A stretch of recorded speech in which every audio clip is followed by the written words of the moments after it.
8월 10일 한마음교회 경건의 시간을 시작합니다. 기도하시겠습니다. 좋으신 하나님 감사합니다. 오늘 우리에게 이 날을 허락하여 주시고 지금까지 우리와 함께 하사 우리의 구원이신 주님을 향한 소망으로 살게 하시니 감사합니다. 오늘 우리의 삶이 오직 주님 안에서 평강을 누리며 주의 구원과 주의 능력과 주의 사랑과 주의 축복을 누리기 원하오니 주여 오늘 우리의 구세주 되신 예수의 은혜를 온전히 누리는 이 시간 되게 하여 주시옵소서. 모든 것을 주께 맡기며 예수님의 이름으로 기도드립니다. 아멘. 오늘 우리에게 주시는 말씀은 사도행전 12장의 말씀입니다. 사도행전 12장 24절의 말씀입니다. 사도행전 12장 24절입니다. 하나님의 말씀은 흥왕하여 더하더라. 아멘. 오늘 우리가 보는 사도행전 12장의 말씀에는 가슴 아픈 초대교회의 역사가 기록되어 있습니다.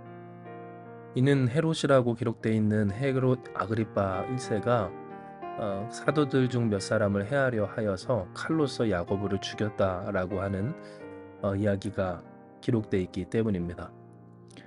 야고보를 죽인 이후에 사람들이 좋아하는 것을 보고 더욱 힘을 얻고 또한 그 일을 계속하고자 했었던 헤롯 아그리파, 이에 그는 사도 베드로까지 잡아 죽이고자 하였던 것을 우리는 성경을 통해 보게 된 겁니다. 물론 하나님은 놀라운 역사로서 베드로를 구원하여 주십니다. 베드로는 알지 못했지만 꿈인지 생시인지 알지도 못하는 중에서도 강권적으로 그를 이끌어서 감옥에서 빠져나와 살아남을 수 있도록, 그리하여 하나님께서 그에게 허락하신 그 남은 사명들을 감당할 수 있도록 하여 주신 겁니다. 얼마나 이 일이 초대교회에게 위로가 되고 감사가 되는 일인지. 그러나 이면에 이미 사도 야고보는 헤롯 아그리빠의 그 무참한 칼날에 죽임당한 것임을 우리는 기억해야 한다라는 겁니다. 이처럼 성경에 기록된 하나님의 역사, 우리에게 보이시고 깨닫게 하시는 하나님의 역사하심은 인간의 기준으로 봤을 때 꼭 좋은 일에서 좋은 일로만 이어지는 것들은 아닙니다. 마치 야고보가 죽임을 당했지만 사도 베드로를 살리셨고, 또 사도 베드로를 하나님이 구출하셨지만 그러나 야고보는 순교의 제물로 삼아 주셨던 것처럼 인간의 기준으로 봤을 때 승승장구를 하기만 하는 것, 승승장구만 하는 것이 하나님의 역사라고 할 수는 없다라는 겁니다.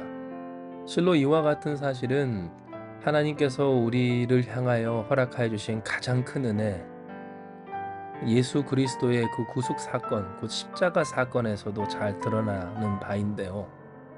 이는 예수님의 십자가 사건은 어떻습니까? 인간에게는 최악의 사건이었고 또한 가장 일어나지 말아야 할, 그리고 믿는 자들에게 있어서, 따르던 자들에게 있어서 가장 수치스럽고 허무한 실패와 절망의 사건이었기 때문입니다.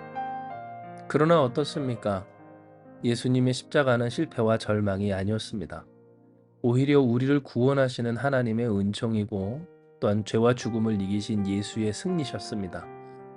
우리에게 하나님의 자녀로서 회복되게 하여 주시는 은혜, 우리가 하나님 앞에서 의롭다 여김을 받으며 하나님의 백성과 자녀로서 이 땅 가운데 선한 일을 많이 하며 그렇게 영생을 바라보며 영생을 누리며 살아갈 수 있도록 하여 주신 사건이 인간의 기준으로 봤을 때 실패다, 끝이다, 이제는 포기할 수밖에 없다라고 하였던 그 절망스러운 십자가 사건으로 말미암은 일이었다라는 겁니다.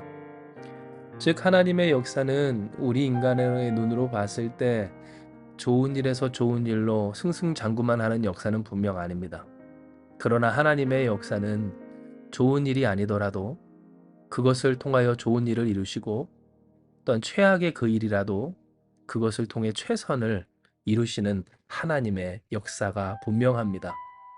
전능하신 하나님, 전지하신 하나님, 모든 것을 알고 계시며 계획하시며 또한 그 계획하신 모든 뜻을 이루실 수 있고 능히 이루시는 천지의 주관자이신 여호와 하나님이시기에 우리에게 있어서 끝이다, 포기다, 절망이다 라고 하는 것들도, 때로 억울하고 괴롭고 힘겹다 하는 일들까지도 하나님은 능히 그것을 통하여서 자신의 선하신 뜻을 이루시고 계시는 것입니다.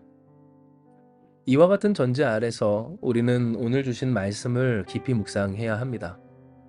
왜냐하면 사도행전 12장 24절에 기록된 바 하나님의 말씀은 흥황하여 더하더라 라고 하는 이 내용 속엔 오늘 우리가 이해해야 하는 하나님 역사의 특징, 그 속성이라고도 할 수 있는 것이 함축되어 기록된 것이기 때문입니다.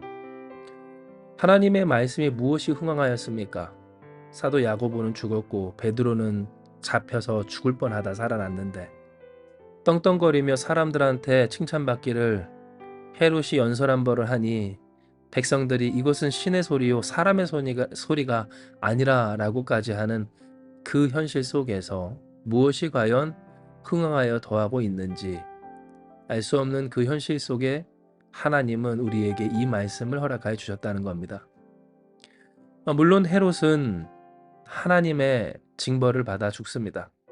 헤롯이 영광을 하나님께 돌리지 아니하므로 주의 사자가 곧 친히 벌레에게 먹혀 죽으니라 라고 하는 내용 그대로 헤롯은 그렇게 갑자기 죽게 됩니다. 하나님께 영광 돌리지 않았던 헤롯, 그러나 거꾸로 말하면 죽을 때까지 자신이 신과 같은 존재인 줄 알고 떵떵거리던 오늘 그 현실이 이 시간 이 사도행전 속 초대교회 성도들에게 현실이었음을 알 수가 있는 겁니다. 즉 인간의 눈으로 봤을 때 헤롯이 죽긴 했지만 또 하나님께 영광을 돌리지 아니하므로 벌레에게 먹혀 죽게 되었지만 그러나 그것이 곧 그들의 삶과 또한 현실에게 허락하여 주신 하나님의 말씀이 흥황하는 경험이 아닐 수도 있음을 우리는 본문을 통해 확인하게 됩니다. 하다못해 우리도 우리의 삶이 나아지지 않고 우리의 삶 가운데 허락해 주신 하나님의 말씀이 그 비전이 이루어지지 않는 것 같은 현실 속에서 다른 사람이 하나님 말씀 따라 살지 않아 그렇게 징벌과도 같은 어려움을 겪게 되었을다라는 소식을 들었을 때 그것이 나에게 무슨 소용이 있을까, 무슨 상관일까 하는 그러한 어쩌면 회의적인 마음이 들 수도 있듯이 여러분, 야고보도 죽었습니다. 사도 베드로도 잡혀 죽을 뻔했습니다. 전능하신 하나님의 손길로 살아남긴 했지만 그러나 여전히 초대교회는 어렵습니다. 그 가운데서 하나님의 말씀이 흥황하여 더하였더라 라고 하는 이 누가의 고백, 그리고 이것을 인정하며 함께 고백하였던 초대교회의 고백은 지금까지 우리가 생각하고 흔히 예측해 왔던 하나님의 역사는 이럴 것이다 라고 하는 그 개념과 특징을 완전히 뒤집어내는 일이었다라는 겁니다. 분명히 말씀드리지만 하나님의 말씀은 흥황하여 더하여졌습니다. 말씀이 현실이 되었고 말씀대로 되어지는 역사가 넘쳐났습니다. 말씀대로 되는 인생, 말씀대로 되는 가정, 말씀대로 되는 교회였습니다. 하나님의 말씀은 실패함이 없이 흥황하여 더하여졌습니다. 그러나 기억할 것은 이 일의 과정은 결코 인간의 예상과 예측, 그 계획과 원함대로는 아니었다라는 사실입니다. 사람의 눈으로 보았을 때 결코 흥황하지 않는 것 같고 더해지는 것 같지 않은 현실에서 하나님은 도리어 흥황하게 하시고 더하여지게 하여 주셨다라는 겁니다. 즉 오늘 우리가 이 말씀을 통해 깨닫고 기억해야 할 바는 무엇이겠습니까? 하나님의 말씀은 흥황하여 더하여지기를 우리 인간의 계획과 계산 또한 판단과 예측과 기대 그것을 넘어서 이루어진다라고 하는 것입니다. 하나님의 하나님 되심, 예수의 그리스도 되심, 살아계신 주님의 역사하심을 인간의 생각, 인간의 판단, 인간의 기대 그 범위, 그 좁은 범위 안으로, 좁은 울타리 안으로 집어넣을 수 없다라고 하는 것입니다.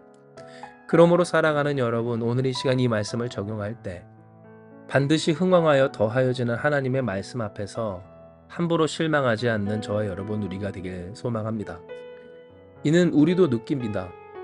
이 세상에 하나님 안 믿고 말씀대로 안 사는 악한 사람들, 악하게 행동하는 것이 더 이득인 것 같은 그러한 느낌을 우리도 받습니다. 정직하게 살고 온전하게 살고 바르게 살고 착하게 사는 것이 꼭 선한 열매를 인생의 그 열매들을 맺게 하는 것 같지 않는 것 같다라는 느낌을 받는 우리라고 하는 겁니다. 마치 헤롯 아그리빠 왕을 보며 초대교회 성도들이 느꼈었을 그 감정, 사람들이 칭송하며 외치기를 이것은 신의 소리다, 사람의 소리가 아니다. 그 연설에 사람들이 감동하며 박수치며 무슨 까닭인진 몰라도 그렇게 환호성을 치는 모습에 예수님을 전하기 위해서 죽임당한 사도 야고보와 또한 죽임당할 뻔한 사도 베드로, 그리고 오늘도 고통받고 있는 자신들의 신세가 참으로 처량했을 것이라는 겁니다. 오늘 이와 같은 느낌, 이와 같은 감정, 오늘 우리 가운데 있을 때, 그러나 우리가 기억할 것은 무엇입니까? 하나님의 말씀은 반드시 흥왕하여 더하여지고 그 말씀대로 이 세상은 되어진다라는 사실입니다. 우리가 느끼기에 어떠하고 우리가 보기에 어떠하든지 이 현실이, 그리고 그와 같은 사람과 문제와 일들이 어떠하든지 하나님은 살아계시고 예수는 우리의 유일한 구원 되시며 주님은 오늘도 살아 역사하여 주셔서 성령 하나님께서 동행하여 주심으로 하나님의 선한 뜻을 이루시고야 마는 것, 이것이 바로 우리가 낙심 말고 함부로 실망 말고, 그래서 이 세상을 부러워하지도 말고 하나님을 원망하지도 말고 품고 살아가야 할 하나님 앞에서의 온전한 믿음이었다라는 겁니다. 그러므로 오늘 이 시간 우리가 기도하기 원합니다. 주님, 우리가 함부로 실망하지 않기 원합니다.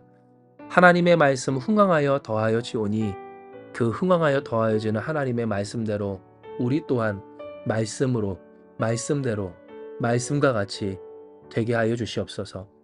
흥왕하여 더하여지는 교회, 흥왕하여 더하여지는 인생, 흥왕하여 더하여지는 가정 되게 하여 주시기를, 우리의 인생 가운데 우리가 계획하고 뜻하고 예상하고 바라는 모든 일들 그대로는 되지 않더라도 하나님의 선하신 뜻대로 우리를 이끌어 주시옵소서. 세상의 악한 것에 눈 돌리지 않고 오늘 그와 같은 것들에 실망하지 않고 좌절하지 않고 하나님 원망하지 않고 오직 주님을 기뻐하며 승리하는 우리 될 수 있도록 역사하여 주시옵소서. 기도하며 간구하는 저와 여러분 우리가 되길 소망합니다. 이 시간 주신 말씀 기억하시면서 기도하시겠습니다. 하나님, 우리의 삶에는 참으로 힘겹고 어려운 일들이 있습니다. 그렇지 않았던 삶이라 할지라도 반드시 그와 같은 때는 찾아오며 특별히 하나님의 선한 뜻을 이루고자 하는 그 삶 가운데는 반드시 이겨나가야 하는 세상의 부조리와 또한 악의 문제들이 있음을 주님은 아십니다. 말씀대로 사는데 잘 되지 않고 그 말씀이 이루어지지 않는 것 같을 때 해도 소용이 없는 것 같은 그 현실 속에서 도리어 말씀대로 살지 않으면 더 잘 되는 것 같은 세상의 그 단편적인 소식 속에 좌절하고 절망하였던 우리의 마음을 주님은 아시오니 주님 우리를 긍휼히 여겨 주시옵소서. 그러나 하나님 분명히 보여주시고 말씀하여 주시기를 오직 하나님의 말씀이 흥왕하여 더하여짐을 깨닫게 하여 주셨사오니 벌레에 먹혀 비참하게 죽임당했던 헤롯 아그리빠의 그 최후를 기억하게 하여 주시며 오늘 이 세상 가운데서 온전한 그 흥왕과 더하여짐이 오직 누구로 말미암음인지를 깨닫게 하여 주시고 기억하게 하여 주심으로 주님만 붙들고 살아가는 우리 되게 하여 주시옵소서. 더 이상 세상이 흔들리지 않고 세상 유혹에 어떤 세상 것들에 마음을 빼앗기지 않고 세상의 형통함에 우리가 부러워하거나 하나님은 원망하지 아니하고 또한 우리의 인생의 어려움과 실패에 좌절하지 않게 하여 주시며 반드시 흥왕하여 더하여 주시는 하나님의 말씀, 그 말씀 허락하여 주신 주님을 바라보고 의지하고 붙드는 우리 되게 하여 주셔서 말씀처럼 말씀대로 말씀과 같이 흥왕하여 더하여지는 우리 한마음교회와 한마음교회 성도들 오늘 우리 모두가 또한 우리가 우리에게 맡겨줘 주셔서 우리가 감당해야 하는 모든 일들 가운데 하나님의 선한 뜻 이루어지게 하여 주시옵소서. 태풍으로 말미암아 피해 입은 자들을 위로하여 주시고 또한 구하여 주시며 하나님여 오늘 그와 같은 피해가 없도록 우리를 지켜주시고 또한 우리의 이웃을 위하여서 기도하는 우리의 간구와 부르짖음에 주님 응답하여 주시옵소서. 함께 하시는 주님만을 믿사오며 사랑 많으신 예수님의 이름으로 기도드리옵나이다. 아멘. 주신 말씀 붙들고 기도하며 나아가기 원합니다. 기도하시겠습니다.